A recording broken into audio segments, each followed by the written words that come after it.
एक प्रेमिका अपने प्रियतम की याद में जब मग्न हो जाती है, तब उसका प्रियतम वहां उपस्थित न होते हुए भी वो उसको देखती है और उसके साथ के प्रेम संपन्न आदान प्रदान का सहज अनुभव करती है। उसी तरह एक उच्च कोटि का भक्त जब अपने इष्ट की याद में तन्मय हो जाता है, तब उसकी नजर जहां जाती है, वहां वहां उसको अपने इष्ट का दर्शन होता है। यह अनुभूति भावनात्मक स्तर पर उसके मानस पटल पर होती है। मीराबाई इतनी हद तक श्री कृष्णमय थी कि वह अपने मानसपति श्री कृष्ण की सर्वत्र अनुभूति करती थी। धर्म ग्रंथ भागवत में अतीन्द्रिय सुख में खोई रहती गोपियों का वर्णन भी इसी बात का समर्थन करता है। प्रत्येक गोपी इतनी श्री कृष्णमय हो जाती थी कि प्रत्येक को ऐसा एहसास होता था कि श्री कृष्ण व्यक्तिगत रूप से मेरे ही साथ हैं। अनेक भक्तों की, साधकों की और तपस्वियों की ऐसी भावनात्मक अनुभूतियों के कारण हम सब परमात्मा को सर्वव्यापक हैं ऐसा मानने लगे और कह दिया कि परमात्मा सर्वव्यापक हैं, अर्थात कण कण में है। कण कण में भगवान नाम की एक फिल्म भी बना दी। परंतु यदि हम भावनात्मकता से थोड़ा ऊपर उठकर स्वयं भगवान के दिए गए गीता ज्ञान के आधार पर और सैद्धांतिक दृष्टि से विचार करें, तो ख्याल आएगा कि यह बात सत्य से कितनी दूर है। इस संबंध में हमें कुछ इस प्रकार के बिंदुओं पर सोचना चाहिए। यह समग्र जड़ सृष्टि तथा जीव सृष्टि परमात्मा की रचना है और स्वयं परमात्मा उसके रचयिता हैं, ऐसा हम स्पष्ट रूप से मानते हैं। अगर परमात्मा सर्वव्यापी है, अर्थात कण कण में व्याप्त है, तो समग्र सृष्टि तथा परमात्मा दोनों एक ही हो गए। इससे तो रचना और रचयिता का भेद ही समाप्त हो जाता है। परंतु गीता में अपना स्पष्ट परिचय देते हुए परमात्मा कहते हैं कि मेरा अपना स्वतंत्र अस्तित्व है, मैं जगत का नियंता हूं, समग्र सृष्टि और प्रकृति मेरी रचना है और वो मेरे अधीन है।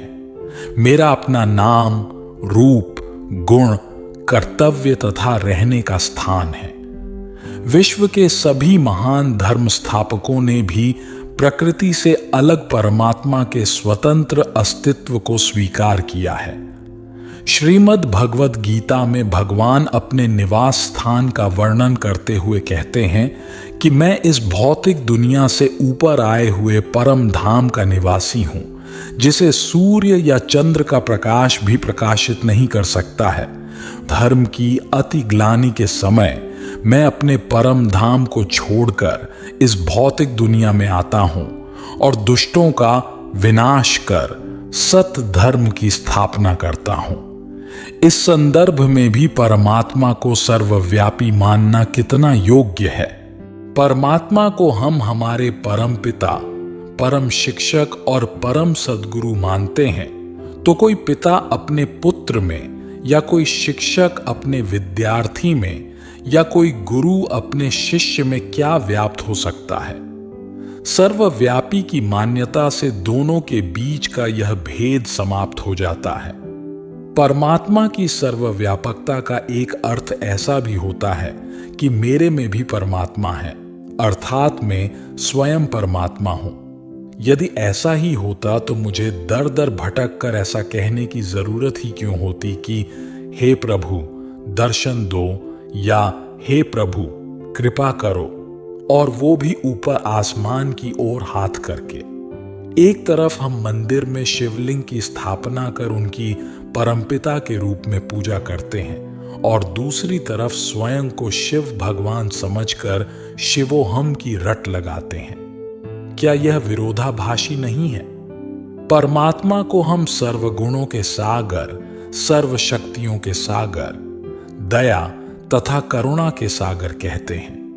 प्रत्येक वस्तु या व्यक्ति जहां उपस्थित होती है, वहां उसके गुण प्रत्यक्ष हुए बिना रह नहीं सकते, अर्थात जहां गुणी है वहां गुण है।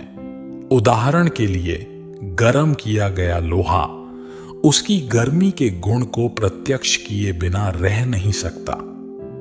उसी तरह अगर परमात्मा सर्वव्यापी होते तो उनके सर्व गुण तथा शक्तियां प्रत्येक स्थान पर प्रत्यक्ष होनी चाहिए, परंतु आज तो दुनिया की ऐसी परिस्थिति है कि परमात्मा के गुण या शक्ति का अंश भी ढूंढना मुश्किल है। यदि कोई व्यक्ति दूसरे व्यक्ति का खून करे या एक पुरुष स्त्री पर बलात्कार करे, तो क्या हम ऐसा मानेंगे कि एक परमात्मा दूसरे परमात्मा का खून करते हैं या बलात्कार करते हैं? विश्व बंधुत्व की भावना को सभी धर्मों ने स्वीकार किया है।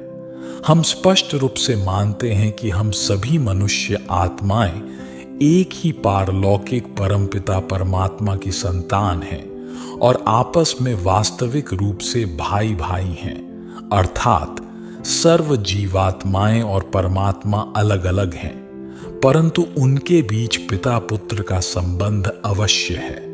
अगर परमात्मा सर्वव्यापी है, अर्थात आत्मा परमात्मा एक ही है, तो हमें विश्व बंधुत्व की नहीं परंतु विश्व पितृत्व की बातें करनी चाहिए। उपरोक्त बातों से यह स्पष्ट होता है कि सैद्धांतिक रीति से परमात्मा को सर्वव्यापक मानना योग्य नहीं है। जगत पिता, जगत नियंता तथा जगत नियामक होने के कारण परमात्मा की सत्ता समग्र ब्रह्मांड में जरूर व्याप्त है, ऐसा कह सकते हैं और ऐसा अनुभव भी कर सकते हैं। ईश्वर के प्रति असीम, निर्मल तथा निःस्वार्थ प्रेम और उनके प्रति का समर्पण भाव हमें उनकी सर्वत्र उपस्थिति का अनुभव भावनात्मक स्तर पर अवश्य करा सकता है।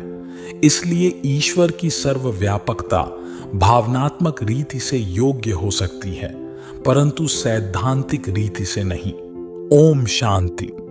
मित्रों, आज की हमारी यह प्रस्तुति यहीं समाप्त होती है। यह प्रस्तुति आपको कैसी लगी कमेंट्स में जरूर बताइएगा, और अगर आप हमारे चैनल पर नए हैं तो हमारी चैनल को सब्सक्राइब अवश्य कीजिएगा। तो मिलते हैं अगली वीडियो में, तब तक के लिए अपना ख्याल रखें। धन्यवाद। नमस्कार।